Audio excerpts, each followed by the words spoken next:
First thing I want to tell you about that I think is really important to lay out the structure of this argument is something about the relationship between perception and emotion and motivation. And this is actually pretty simple, but people don't know it. And I guess it's simple in the way that complex things are simple when you think them through for a very long time and understand them and then can finally lay them out, in some manner that's rather, let's say, clear, because you understand them. I derived a fair bit of this information from a book called The Neuropsychology of Anxiety by a man named Jeffrey Gray, who I think was one of the two greatest neuropsychologists of the 20th century, two or three.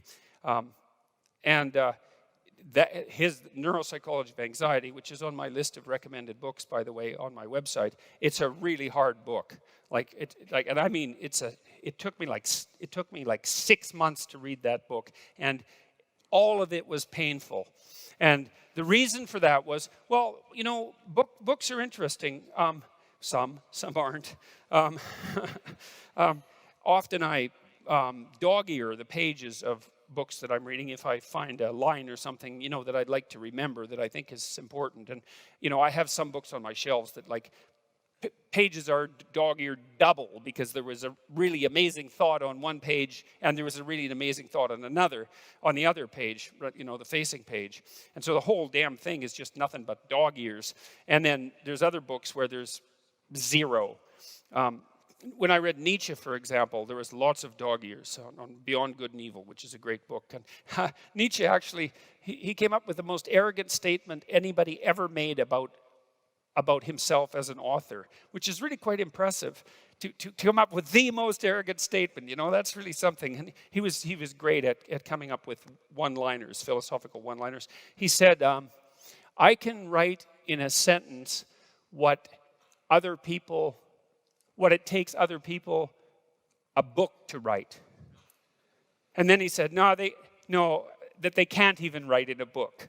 So that's pretty good, eh? It's like arrogant, and then he topped it. It's like, yes, this is a man who could really write. Anyways, the problem with reading a book like that, Beyond Good and Evil, say, is that every damn sentence is a thought, and a deep thought. And so reading Beyond Good and Evil, it's like just constantly being punched. I mean, partly you're punched because you read part of it and you don't know what the hell he says, and so then you're stupid, and so that's a punch. And then now and then you stumble across something you understand, and it's like it's hard on you. He said he philosophized with a hammer, that he was breaking things apart, and there's no doubt about that. So now and then you run across something you understand, and then that breaks you apart because you understand it, and it takes a long time to go through the book because you have to think about it, and God, that's not good, thinking about things. Well, it isn't, because, when you think about, you already know everything in some sense. You've got a map that covers the whole world, which is sort of why you can function. And so as long as everything's going fine, you don't really have to adjust your map, and you don't have to think. But then if you come across something that makes you think, then what that means is that part of the way you were thinking was wrong. And so when you think something, when you're forced to, then some little part of what you were, your map, the way you represent the world, it has to die because it was wrong. And then it has to be replaced by this new thing. And God only knows how much of what it was that was there has to die.